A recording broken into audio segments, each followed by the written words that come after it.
نظم صاحب سے کہا، میں نے کہا مولانا فلاں بہن ہے، پہلے میں بہن کہتا تھا، بس ایک بات بڑی یہاں ہنسنے والی ہے، میں اس کو بہن کہوں. میں نے کہا مولانا میں ان سے پہلی دفعہ 2017 حج عمرے پہ ملا رمضان میں، ان کی والدہ اور ان کے گھر والوں کو لے کر وہ آئے تھے.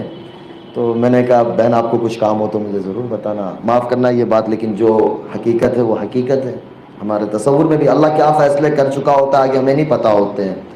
پھر میں نے حضرت مولانا سے کہا، میں نے کہا مولانا آپ ان سے بات کریں. مولانا نے بات کی کہ بیٹی میں ملنا چاہتا ہوں. تو کہا کہ میں دبئی آ رہی ہوں. تو مولانا کہ میں ضرور آؤں گا بیٹی آپ کو ملنے. تو میں حج سے واپس دبئی آیا اور وہ بھی اپنی والدہ کے ساتھ دبئی آ گئی. مولانا انہیں ملے 6 سے 8 گھنٹے وہ اپنی والدہ کے ساتھ تھی، مولانا اپنے گھر والوں کے ساتھ تھے، ملے.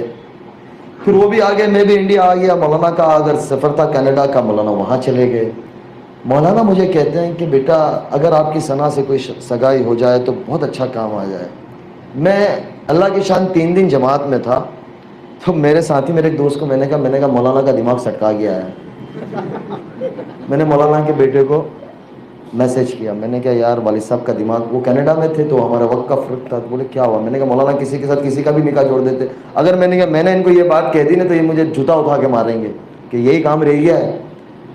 پھر میں نے اللہ کے آگے مانگا، میں نے کہا یار بات تو بڑی ہے لیکن پتہ نہیں کیا ہے یہ 2018 کی میں آپ کو بات کر رہا ہوں. 19 پورا چلا گیا. 19 رمضان میں حضرت مولانا عبدالرزاق صاحب اور ہم ساتھ میں اکٹھے عمرے کے سفر پہ ساتھ تھے. تو مولانا کو میں نے کچھ چیزیں بتائی تو مولانا مسکرائے. مولانا نے ظاہر سی بات ہے کوئی بھی مسکرائے گا آدمی. میں ایک طرح سے مولوی، اپنی زندگی مولویوں کی سیدھی سادھی زندگی ہوتی ہے.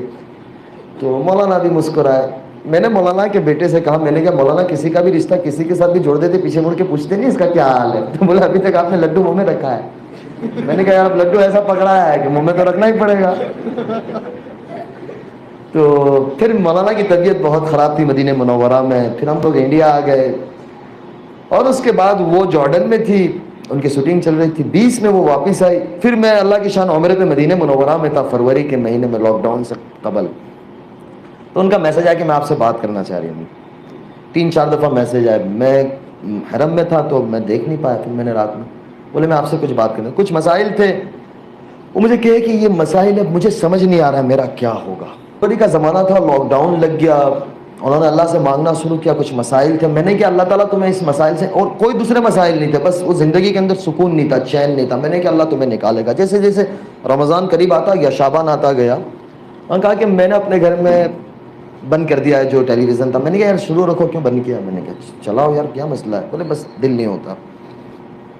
رمضان آ گیا. رمضان میں ماشاءاللہ معمول کے مطابق ہر سال 2 قرآن ختم ہوتے تھے پہلے ان کے. اس سال انہوں نے 3 قرآن ختم کیا. میں نے کہا بڑا اللہ مبارک کرے. رمضان کے بعد انہوں نے مولانا کو کہا کہ مجھے نکاح کرنا ہے انس سے. مولانا کا پھر مجھے آیا.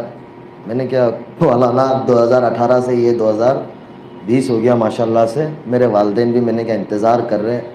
ظاہر سی بات ہے میں ایک ہی بیٹا اپنے والدین کا. تو میں نے کہا مولانا، بولے نہیں اب ہوگا. تو پھر مجھے کچھ سمجھ نہیں آ رہا تھا. تو میں نے ٹھیک ہے، میں نے کیا جون جولائی کا مہینہ تھا اور اسی کے اندر 2-3 ماہ اور گزر گئے. میں نے ان کو کہا یار پھر جیسے اللہ کی طرف سے امتحان بھی آتا ہے، جیسا بندہ ہوتا ہے نا ایسا امتحان ہوتا ہے، لیکن بندہ جمع رہتا ہے نا تو اللہ کی مدد آتی ہے. بندے کی دل کی نیت صاف ہوتی ہے اور مضبوط ہوتی ہے نا تو اللہ تعالیٰ کی مدد ایسے آتی ہے.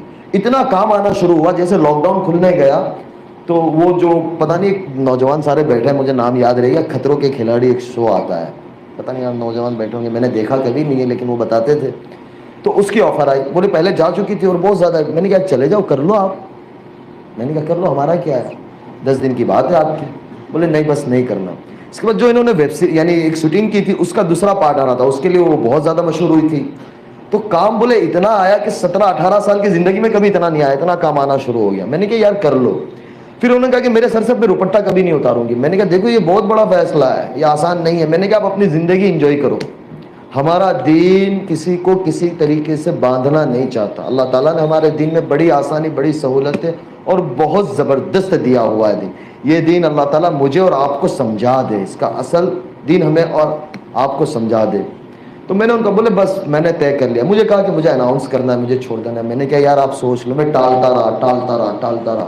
اکتوبر آ گیا. بولا آپ نے اب نہیں کہا نا تو میں اپنے اعتبار سے اناؤنس کر دوں گی. میں نے کہا یار خاموخواہ کیوں یہ کر رہی ہو؟ بس بولے بس میں نے 17 سال زندگی کے اندر لوگوں کو اس سے نقصان پہنچایا ہے تو میرا نیت ہے کہ میں اللہ کے بندوں کی اور انسانوں کی خدمت کروں. دنیا میں بسنے والے ہر انسان چاہے جو بھی مذہب کا ہو میں اس کے لیے کام آؤں, میں اس کے لیے خدمت کروں.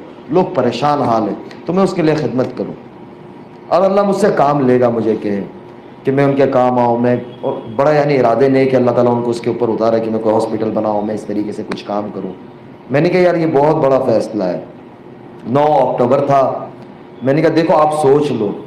بولے نہیں بس میں نے طے کر لیا. میں نے کہا ٹھیک ہے. پھر مغرب کے بعد ڈالا, دوسرے دن اس کو میڈیا نے کور کیا اور چھوڑو. میں نے کہا دیکھو یہ بہت بڑا فیصلہ ہے نا, یہ یاد رکھنا. بولے نہیں. میں نے کہا بس اللہ میاں خیر کرے.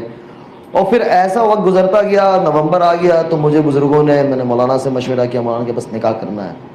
پھر بزرگوں کے مشورے سے نکاح ایسے ہوا کہ آپ یقین نہیں کرو گے, میرے بہنوی نے میرا ایک جوڑی کپڑا تیار کیا. مجھے پتا بھی نہیں تھا میرا جمعہ کو نکاح ہے, جمعرات کو میرے پاس کپڑا نہیں تھا. میں نے کہا بس ہو جانا ہے, جا کے مسجد میں بیٹھ گیا. حضرت مولانا احمد لاڈ صاحب کا بیان مسجد میں شروع تھا, مولانا لے کے گئے, میں باتھ روم میں تھا, تیار ہو رہا تھا. یعنی وہ سچویشن میں نکاح ہوا ہے. لیکن میں آپ کو ایک بات بتلاؤں کہ جو آدمی معمولات کا اور اعمال کا پابند ہوتا ہے نا, اللہ کے ساتھ اس کی اتنی مدد ہوتی ہے کہ میں آپ کو بتا نہیں سکتا, اور اللہ اس کے کام بنا دیتا ہے. دوسرے دن ہفتے والے دن ہمارا چھوٹا سا ایک ولیمہ تھا, کیونکہ کووڈ کا زمانہ تھا تو ہم نے 100-150 کے درمیان میں جو گورنمنٹ کی گائیڈ لائنس تھی اس کے اعتبار سے ہم نے گھر والوں کے درمیان میں, دوستوں کے اندر چھوٹا سا ایک ولیمہ کیا. تو شام کے وقت تھا تو ظاہر سی بات ہے تیاری ہوتی ہے, گھروں کے اندر مہمان ہوتے ہیں, تھوڑے بہت 10 مہمان بھی ہو جاتے تو مستورات میں یہ ہوتا ہے. اب ظاہر سی بات ہے دلہن وہ خود تھی, اس نے اس کی سورہ واقعہ پڑھی ہے, سورہ رحمان پڑھی ہے, سورہ سجدہ پڑھی ہے. آج جب عشاء کے بعد فارغ ہو تو مجھے کہنے لگی مجھے سورہ رحمان سورہ واقعہ پڑھنے میں. مولوی کھڑا ہو جا تو بھی اب چپ چاپ, اب کوئی رستہ ہی نہیں ہے. میں نے کہا 1:30 بج رہا ہے, کل پڑھ لیں گے, چھوڑو نا. میں نے کہا ابھی سو جاؤ, نماز تو پڑھ لی ہے. بولے نہیں یہ تو پڑھنا ہے. میں نے کہا اللہ میاں خیر کرے. تو خلاصہ یہ نکلا کہ اللہ تعالیٰ جب دل میں ڈال دیتا ہے اور تھام لیتا ہے نا, تو اللہ پھر کام بھی ایسا لے کے آئے, لوگوں کے دلوں میں محبت ڈال